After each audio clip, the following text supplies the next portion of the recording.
In this video, I will show you step by step how you can delete YouTube videos just in few seconds. This will be an easy and quick tutorial. So let's get started. So what you need to do first, you just need to go to your YouTube homepage like this, okay? And click on your profile picture over here, okay? And click on YouTube Studio, okay? And you will be directly in your YouTube Studio homepage like this, okay? What you need to do next, click on content, okay?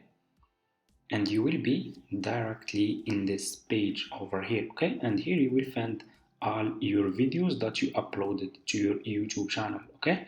So what you will do, let's say for example you want to delete this video, so just click over here on option, okay? And click over here delete forever, okay? Like this. Click over here on I understand, okay? And your video will permanently be deleted from YouTube, okay?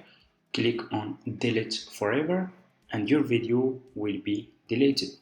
Thank you so much for watching. That's how you can delete YouTube videos, and see you in my next videos.